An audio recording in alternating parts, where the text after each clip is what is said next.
Hello friends, जैसा कि आपको पता है कि पिछले वीडियो में हम लोग पढ़े थे जो भी जैसे जनरेशन्स कंप्यूटर का जो जनरेशन था 1 से लेकर 5 तक जनरेशन के बारे में हम लोग जाने थे। इंपॉर्टेंट फैक्ट्स भी है उसमें बताया था।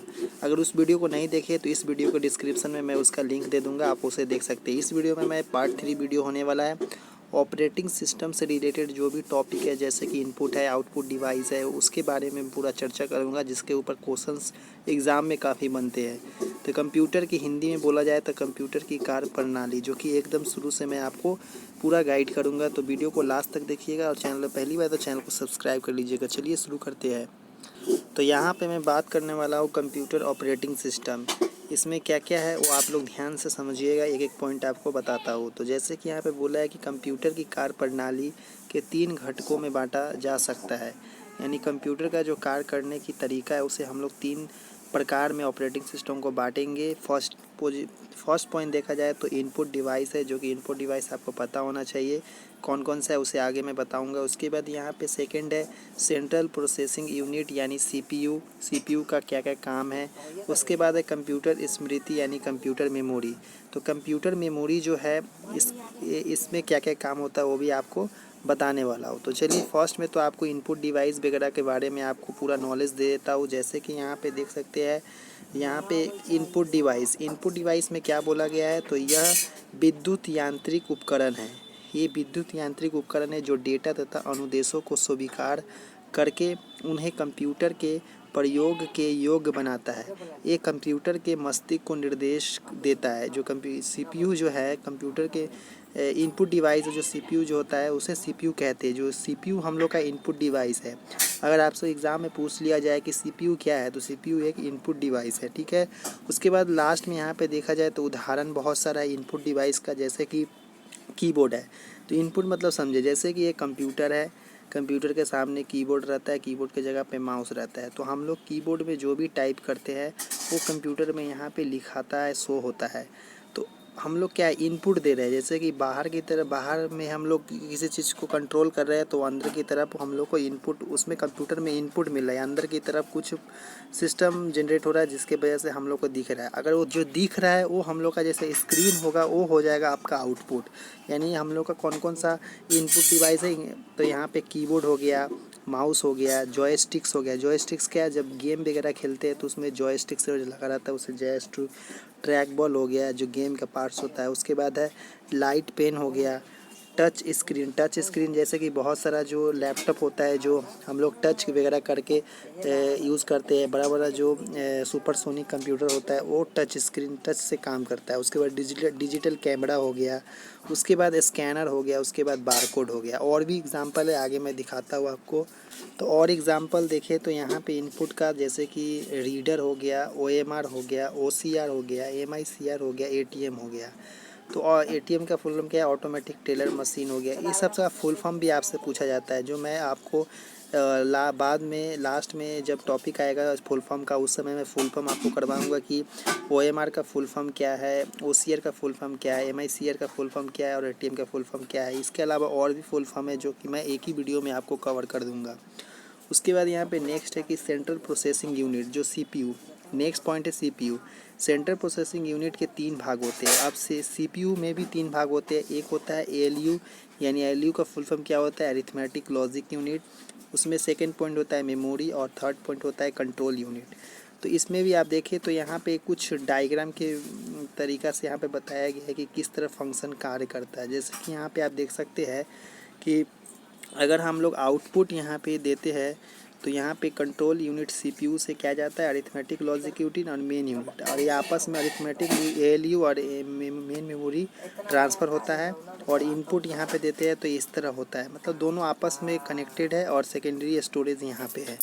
तो इससे कुछ मतलब नहीं है। यहाँ पे नीचे की तरफ आएंगे तो यहाँ पे अरिथमेटिक लॉजिक यूनिट ALU है, जो कि यहाँ पे बोला है कि यह यूनिट डेटा पर अंकगणितीय क्रिया यानी जोड़, घटाव, गुणा तथा भाग तथा तार्किक क्रिया यानी लॉजिक ऑपरेशन करती है। यह कंट्रोल यूनिट से निर्देश लेता है, मेमोरी से डेटा प्राप्त करता है। यह कंट्रोल यूनिट का परिपथ होता है जो बाइनरी अंकगणित यानी बाइनरी अरिथमेटिक की गणनाएं करने में सक्षम होता है। यानी एएलयू का काम होता है क्या, लॉजिक ऑपरेशन करना, एक ही बाइनरी और अरिथमेटिक की गणनाएँ करना, इनका काम होता है एएलयू का। उसके बाद मेमोरी के बारे में बोला है तो कंप्यूटर का वह स्थान जहाँ सूचनाएँ, आंकड़ों या निर्देशों का भंडारण करते हैं ताकि आवश्यकता पड़ने पर उनको पुनः प्राप्त किया जाए, मेमोरी कहलाती है। मेमोरी सीपीयू का अभिन्न अंग है। यानी मेमोरी किसका है, तो सीपीयू का अभिन्न अंग है। और मेमोरी में हम लोग क्या क्या किए जाते हैं, तो मेमोरी में जो सूचना वगैरह होता है, आंकड़ा वगैरह होता है, डेटा वगैरह होता है, उससे हम लोग स्टोर करते हैं। ठीक है। उसके बाद है यहाँ पे सीपीयू यानी सीयू कंट्रोल यूनिट। तो कंट्रोल यूनिट भी कुछ पार्ट्स में डिवाइड्स किए गए हैं, जैसे कि यहाँ पे बोला है कि यह हार्डवेयर की क्रियाओं को नियंत्रित तथा संचालित करता है एवं प्रोग्राम को क्रियान्वित करने के निर्देश को मेमोरी में प्राप्त करता है और मेमोरी तथा एएलयू के बीच डेटा के आदान प्रदान को निर्देशित करता है। निर्देशों के विद्युत संकेतों के परिवर्तन करने में उचित डिवाइस तक पहुंचाता है। ठीक है। उसके बाद यहाँ पे सीपीयू निम्नलिखित घटक भी होते हैं, जैसे कि यहाँ पे रजिस्टर्स है, मदरबोर्ड है और भी है जो आगे बताता हूँ। तो फर्स्ट में तो रजिस्टर्स के बारे में जानिए। तो यह सीपीयू के भीतर की उच्च गति व विशेष प्रयोग वाली स्मृति इकाइयाँ होती है। इसे लघु सूचनाओं के भंडारण हेतु प्रयोग किया जाता है। तो सीपीयू का कितना बार यहाँ रजिस्टर है, मदरबोर्ड है। मदरबोर्ड का क्या काम है, तो मदरबोर्ड क्या है कि यह कंप्यूटर का मुख्य सर्किट बोर्ड होता है जिस पर सीपीयू तथा स्मृति स्थापित रहते हैं। इसके अलावा सर्किट बोर्ड स्थापित करने के लिए लास्ट भी होते हैं जिनको डायप्टर या नॉड कहते हैं। उसके बाद नेक्स्ट पॉइंट है यहाँ पे बस। तो बस क्या है, यहाँ पे प्रत्येक इनपुट या आउटपुट उपकरणों का कंप्यूटर के सीपीयू से जोड़ने हेतु समानांतर तारें होती है जो डेटा को दो दिशाओं को प्रेषित करता है। यह सीपीयू से उपकरणों सीपीयू हेतु तारें प्रेषित करता है। उसके बाद है नेक्स्ट पॉइंट है यहाँ पे 8 नंबर आउटपुट। तो आउटपुट लास्ट पॉइंट है जिसमें बोला है कि संस्करण आंकड़ों में वांछित सूचना को प्राप्त करने आउटपुट कहते हैं। जैसे कि कोई कंप्यूटर है, कंप्यूटर में हम लोग जो कीबोर्ड वगैरह से देते हैं, उसके बाद जो जैसे कि साउंड हो गया, साउंड जैसे मॉनिटर, यहाँ पे एग्जांपल देख लीजिए आउटपुट का क्या मतलब है। तो अब मॉनिटर हो गया, मॉनिटर मतलब जो स्क्रीन वगैरह पर हम लोग दिखते हैं उसे मॉनिटर होता है। उसके बाद प्रिंटर से हम लोग प्रिंट करते हैं तो वो आउटपुट डिवाइस हो गया। प्लॉटर हो गया, प्रोजेक्टर में हम लोग वीडियो वगैरह मतलब प्रोजेक्ट वगैरह हम लोग देखते हैं। उसके बाद साउंड हो गया, स्पीकर वगैरह, ये सब है आपका आउटपुट डिवाइस। उसके बाद है नेक्स्ट है कौन सा पॉइंट, मेमोरी का पॉइंट है। तो नेक्स्ट पॉइंट था यहाँ पे कंप्यूटर मेमोरी। तो कंप्यूटर मेमोरी के बारे में क्या दिया है, तो कंप्यूटर मेमोरी एक भौतिक डिवाइस है जो जानकारी को अस्थायी व अस्थायी रूप से संग्रहित करता है। मतलब स्थायी और अस्थायी से कंप्यूटर के उन हार्डवेयर हिस्सों को स्मृति कहा जाता है जिनका कंप्यूटर में तत्काल उपयोग किया जा सकता है। उसके बाद है नेक्स्ट है यहाँ पे कि मेमोरी की इकाई क्या है, यूनिट्स ऑफ मेमोरी। तो यहाँ पे बोला गया है कि मेमोरी यूनिट की डेटा स्टोर करने की क्षमता को मेमोरी की इकाई में मापा जाता है। मेमोरी की क्षमता को बाइट्स में मापा जाता है। जैसे कि यहाँ पे बोला है 1 बिट बराबर इसमें 0 या 1 आता है जिसका अर्थ होता है ऑफ या ऑन, बाइनरी कहलाते हैं। उसके बाद है नेक्स्ट पॉइंट है कि मेमोरी का वर्गीकरण यानी क्लासिफिकेशन ऑफ मेमोरी। तो मेमोरी का निम्नलिखित में क्लासिफाइड किया गया, जैसे कि प्राथमिक मेमोरी है, सेकेंडरी मेमोरी है। तो यहाँ पे प्राथमिक मेमोरी में बोला है कि प्राथमिक मेमोरी कंप्यूटर का मुख्य भाग है। यह कंप्यूटर के सभी डेटा व प्रोग्राम व प्रोसेसिंग के चरण में होते हैं, उन्हें संग्रहित करती है।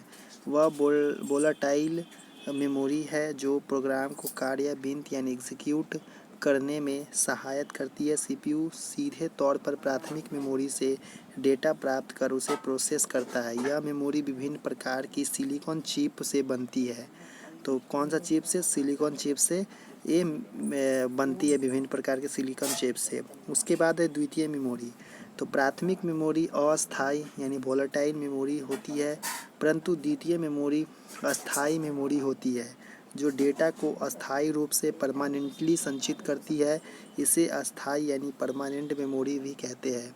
हार्ड डिस्क हो गया, फ्लॉपी डिस्क हो गया, मैग्नेटिक डिस्क हुआ, टेप इसके उदाहरण होते हैं। तो आपसे पूछा जा सकता है कि द्वितीय मेमोरी का जो परमानेंट मेमोरी भी कहते हैं तो इसका जो एग्जांपल्स क्या है, तो यहाँ पे जैसे हार्ड डिस्क हो गया, फ्लॉपी डिस्क हो गया, मैग्नेटिक डिस्क हो गया, टेप इसके उदाहरण होते हैं। अब इसके अंतर देख लीजिए, इसके बीच में दोनों में अंतर क्या है, प्राथमिक मेमोरी में और द्वितीय मेमोरी में। तो अंतर आपको जानना जरूरी है। तो प्राथमिक मेमोरी क्या होता है, अस्थायी मेमोरी होता है। द्वितीय मेमोरी अस्थायी मेमोरी होता है। इसमें प्राथमिक में होता है कि सीपीयू में मदरबोर्ड पर लगाई जाती है, और द्वितीय वाला जो होता है सीपीयू में मदरबोर्ड से अलग लगाई जाती है। प्राथमिक मेमोरी तीव्र गति की मेमोरी होती है, द्वितीय मेमोरी धीमी गति की मेमोरी होती है। और प्राथमिक मेमोरी वोलेटाइल मेमोरी होती है, और यहाँ पे द्वितीय मेमोरी नॉन वोलेटाइल मेमोरी होती है। नेक्स्ट पॉइंट और है, तो नेक्स्ट पॉइंट यहाँ देख सकते हैं कि प्राथमिक मेमोरी में कम संग्रह स्टोरेज क्षमता है, इसमें कम क्षमता वाला स्टोरेज है, और इसमें सेकेंडरी में अधिक संग्रहण क्षमता है। प्राथमिक मेमोरी महंगी होती है, सेकेंडरी मेमोरी सस्ती होती है। प्राथमिक में सेमीकंडक्टर पदार्थ का प्रयोग किया जाता है, और द्वितीय में इसे बनाने में चुंबकीय पदार्थ यानी मैग्नेटिक मटेरियल का प्रयोग किया जाता है। प्राथमिक मेमोरी में अधिक अभिगम एक गति यानी एक्सेस स्पीड है, और द्वितीय में कम अधिगम एक्सेस स्पीड नहीं है। उसके बाद बोला है कि प्राथमिक मेमोरी में क्रमहीन यानी गति गमनता यानी रैंडम एक्सेस का प्रयोग होता है, और यहाँ पे द्वितीय में क्रमानुसार क्रमहीन और इंडेक्स तकनीक का प्रयोग होता है। तो ओवरऑल यहाँ पे डिफरेंस आपको पता चल गया कि प्राथमिक मेमोरी और सेकेंडरी मेमोरी में क्या अंतर है। तो आज इतना ही तक। नेक्स्ट वीडियो आएगा जिसमें और भी पॉइंट जो बचा है वो आपको मैं इंट्रोड्यूस करूँगा। Introduce of ROM, P ROM, EP ROM वगैरह जो होता है उसके बारे में आपको नेक्स्ट वीडियो में यानी कल आपको बताऊँगा। तो आई होप कि आपको पूरा समझ में आया। और कुछ समझ में नहीं आया तो आप कमेंट कर सकते हैं। चैनल पर पहली बार तो चैनल को सब्सक्राइब कर दे, वीडियो को ज़्यादा से ज़्यादा शेयर करें। चलिए नेक्स्ट वीडियो में थे, धन्यवाद देखने के लिए।